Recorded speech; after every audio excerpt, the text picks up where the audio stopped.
नमस्कार किसान भाइयों, सयाजी सीड्स की कहानी की इंट्रो की सीरीज में आपका स्वागत है। आज के वीडियो का विषय है बैंगन के 3 मुख्य रोग और उसका प्रबंधन। बैंगन भारत की प्रमुख सब्जियों में से एक है। इसकी खेती लगभग पूरे वर्ष भर की जाती है। बैंगन की फसल कई प्रकार के हानिकारक रोगों द्वारा प्रभावित होती है। तो आइए आज हम बात करेंगे बैंगन की फसल को सबसे ज्यादा नुकसान पहुँचाने वाली बीमारियों, जीवाणु उपठा रोग, छोटी पत्ती विषाणु रोग और फोमोप्सिस झुलसा एवं फल सड़न रोग एवं उसके प्रबंधन के बारे में। आइए सबसे पहले देखते हैं बैंगन की फसल को सबसे ज्यादा नुकसान करने वाले जीवाणु उपठा रोग के बारे में।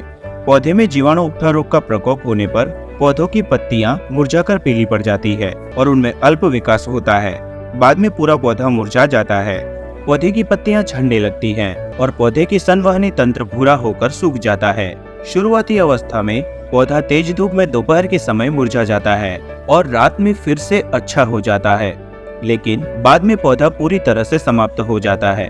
संक्रमित हिस्सों को काटकर साफ पानी में डुबाने पर कटे सिरों से जीवाणु रस की सफेद लकीर निकलती दिखाई देती है। यदि परिस्थितियां अनुकूल नहीं है तो रोग के लक्षणों जैसे पौधों का विकास रुक जाना और निचली पत्तियों का मुरझाकर पीली हो जाना वगैरह में देरी हो सकती है।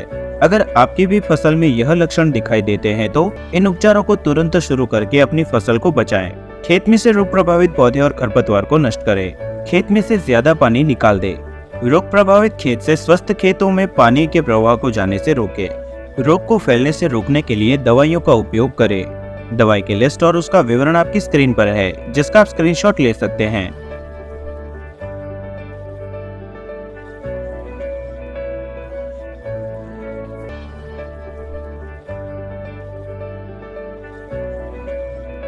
साथ ही फसल को रोगों से बचाने के लिए आप हमारे रोंगो ऐप पर रोग निवारक जानकारी देख सकते हैं। चलिए जानते हैं बैंगन को दूसरे सबसे ज्यादा नुकसान करने वाले रोग छोटी पत्ती विषाणु रोग के बारे में। संक्रमित पौधों की पत्तियां हल्की पीले रंग की, आकार में छोटी और विकृत हो जाती है। प्रभावित पौधे झाड़ीदार, छोटे कद, ज्यादा शाखाओं और जड़ों व पत्तियों वाले होते हैं, जो कोई फल फूल नहीं देते हैं। यदि फल बन भी जाते हैं तो वे कठोर हो जाते हैं और परिपक्व होने में विफल रहते हैं। अगर आपकी भी फसल में यह लक्षण दिखाई दे तो इन उपचारों को तुरंत शुरू करके अपनी फसल को बचाएं। खेत में से रोग प्रभावित पौधे और खरपतवार को नष्ट करें। खेत में नाइट्रोजन को 3 से 4 भाग में दें। कीटों को नियंत्रित करने के लिए 25 येलो स्टिकी ट्रैप प्रति 1 हेक्टेयर में लगाएं। रोग को फैलने से रोकने के लिए कीटनाशक का उपयोग करें। कीटनाशकों की लिस्ट और उसका विवरण आपकी स्क्रीन पर है, जिसका आप स्क्रीनशॉट ले सकते हैं।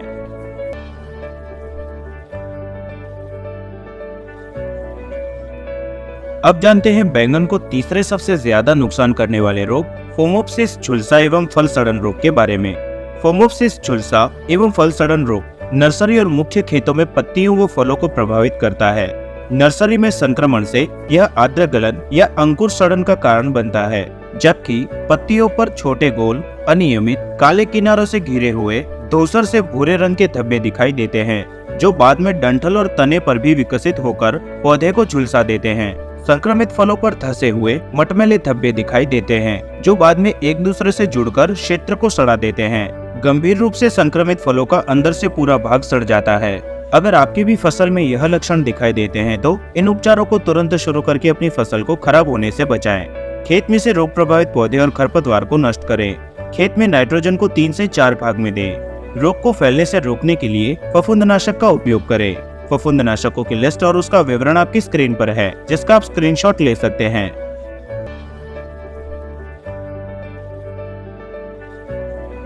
फसल संबंधी जानकारी और कीट रोग सलाह के लिए सयाजी सीड्स के YouTube चैनल को सब्सक्राइब करना और प्ले स्टोर से रोंगो ऐप डाउनलोड करना ना भूलें।